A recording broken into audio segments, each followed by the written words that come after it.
ദൈവത്തെ ദർശിച്ചവരാണ് വിശുദ്ധർ.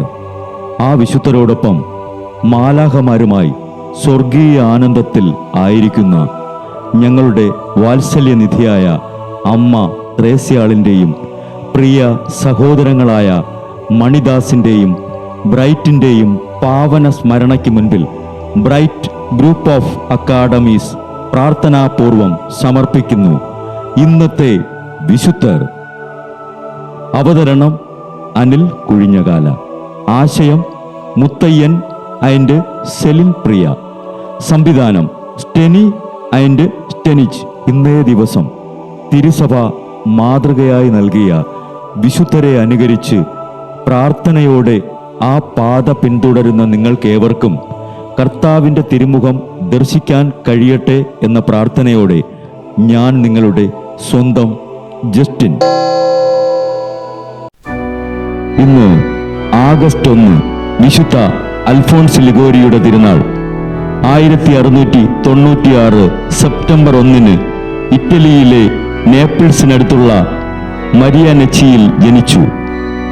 ഒരു നേവൽ ഓഫീസറായിരുന്ന പിതാവിൻ്റെയും ഭക്തയായ മാതാവിൻ്റെയും ഉത്തമ ശിക്ഷണത്തിൽ വളർന്നു. നേപ്പിൾസ് യൂണിവേഴ്സിറ്റിയിൽ ചേർന്ന് പഠിച്ച അൽഫോൺസ് തൻ്റെ 16-ാമത്തെ വയസ്സിൽ നിയമത്തിൽ ബിരുദമെടുത്തു. തുടർന്ന് 10 കൊല്ലത്തോളം അൽഫോൺസ് കോടതിയിൽ പല കേസുകളും വാദിച്ച് തോറ്റില്ല. എന്നാൽ ഒരിക്കൽ സംഖ്യകളുടെ കേസ് വാദിച്ച് തോറ്റ് ഗദ്ഗദത്തോടെ വീട്ടിൽ കഴിയുമ്പോൾ ലോകത്തെ ഉപേക്ഷിച്ച് നിന്നെ തന്നെ പൂർണ്ണമായി എനിക്ക് തരിക, പിതാവിൻ്റെ ഇംഗിതത്തിനെതിരായി 30-ാമത്തെ വയസ്സിൽ വൈദികനായി. മകന്റെ ആധ്യാത്മികത അങ്ങേയറ്റം വെറുത്തിരുന്ന പിതാവ് ഒരു ദിവസം അൽഫോൺസിന്റെ പ്രസംഗം കേൾക്കാനിടയായി. പ്രസംഗത്തിനു ശേഷം മകനെ ചേർത്ത് പിടിച്ച് പിതാവ് ചൊല്ലി, "മകനെ, ഞാൻ നിന്നോട് നന്ദി പറയുന്നു." 1731 അൽഫോൺസ് രക്ഷകന്റെ സഭ സ്ഥാപിച്ചു. 1762 അദ്ദേഹം സന്ത അഗാത്തു ഡെൽഗോത്തിയിലെ മെത്രാനായി. 13 കൊല്ലം തീഷ്ണതയോടെ ആത്മാക്കളുടെ രക്ഷയ്ക്കായി പ്രവർത്തിച്ചു.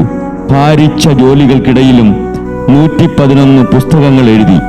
ഒരു നിമിഷം പോലും വൃഥ ചെലവഴിക്കില്ല എന്ന അദ്ദേഹം എടുത്ത വ്രതവാഗ്ദാന പ്രകാരം തലവേദനയുള്ളപ്പോൾ ഒരു തണുത്ത മാർബിൾ കഷ്ണം നെറ്റിയിൽ താങ്ങിപ്പിടിച്ച് വായനയുടെയും എഴുത്തും തുടർന്നുകൊണ്ടിരുന്നു. പ്രശസ്തിയോടൊപ്പം കഷ്ടതകളും അനുഭവിച്ച് 91-ാമത്തെ വയസ്സിൽ അൽഫോൺസ് ലിഗോരി ദിവംഗതനായി. 1816 September 15 വിശുദ്ധനായും 1871 March 23 വേദപാരംഗതനായും പ്രഖ്യാപിക്കപ്പെട്ടു. വിശുദ്ധ അൽഫോൺസ് ലിഗോരി ഞങ്ങൾക്കും തിരുസഭയ്ക്കും വേണ്ടി പ്രാർത്ഥിക്കണമേ.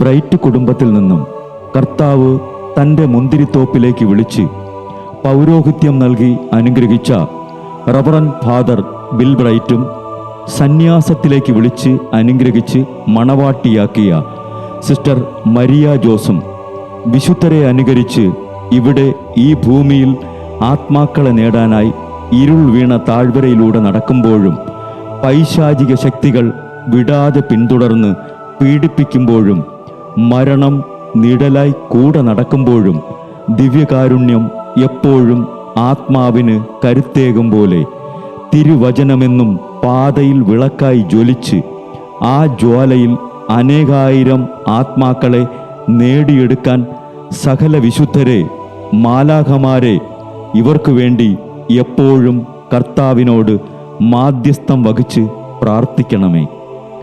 അനുദിന വിശുദ്ധർ നടന്ന വഴിയെ നടക്കുന്ന ഇവർക്ക് പിന്നാലെ കൽപ്പനകൾ പാലിച്ച് കരുത്തോടെ നടക്കുന്ന ഞങ്ങളും ഞങ്ങളുടെ പ്രിയപ്പെട്ടവർക്ക് അരികിലെത്തി നിത്യസൗഭാഗ്യം പങ്കിടാൻ അനുഗ്രഹമരുളണമെന്ന് കർത്താവേ, അങ്ങയോട് ഞങ്ങൾ പ്രാർത്ഥിക്കുന്നു.